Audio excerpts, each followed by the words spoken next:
আৰু এটা খুব ইতিবাচক ঘটনা সংঘটিত হৈছে অসমৰ ৰাজনৈতিক জীৱনত সেইটো হ'ল শৃংখল চলিহাত বীৰ লাচিত সেনাৰ প্ৰশাসনিক সচিব শৃংখল চলিহা ডাঙৰীয়াক কালি তেওঁলোকৰ বীৰ লাচিত সেনাই এমাহৰ কাৰণে অব্যাহতি দিছে অমাহৰ কাৰণে তেওঁক জিৰণি দিছে কালিৰ যিটো সেই প্ৰস্তাৱ আছিলে কালিৰ যিটো নিৰ্দেশ বীৰ লাচিত সেনাৰ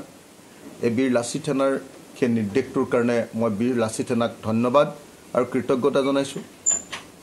আপোনালোক সকলোৱে জানে যে মই বীৰ লাচিত সেনালৈ এখন চিঠি দিছিলোঁ তেখেতসকলৰ মুখ্য সচিব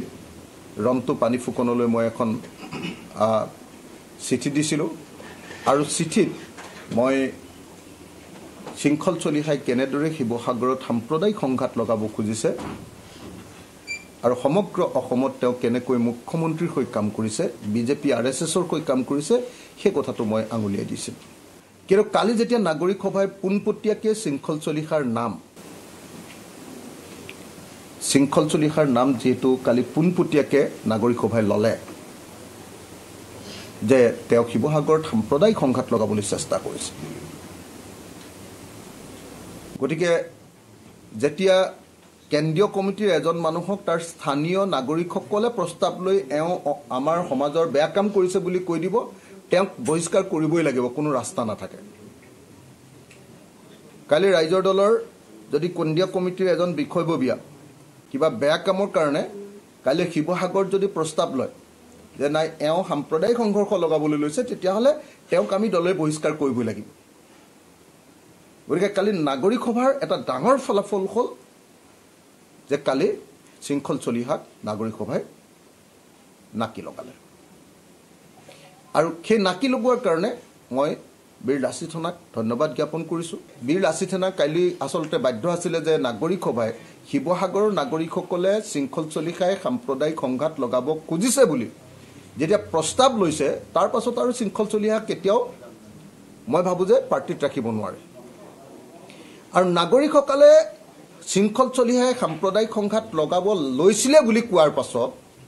আৰু তেওঁৰ দলে তেওঁৰ সংগঠনে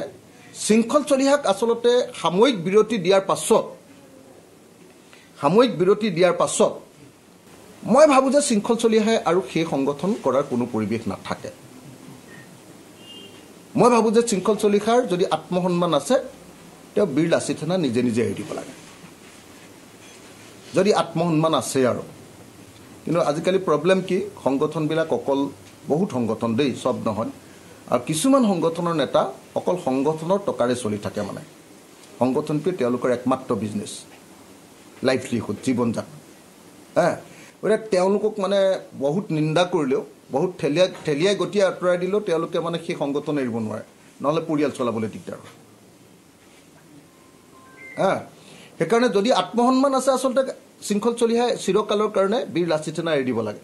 কাৰণ শিৱসাগৰৰ মানুহে তেওঁক সাম্প্ৰদায়িক সংঘাত লগাবলৈ লৈছে বুলি তেওঁৰ নামটো লিখি দিছে আৰু তেওঁৰ নিজৰ সংগঠনে তেওঁক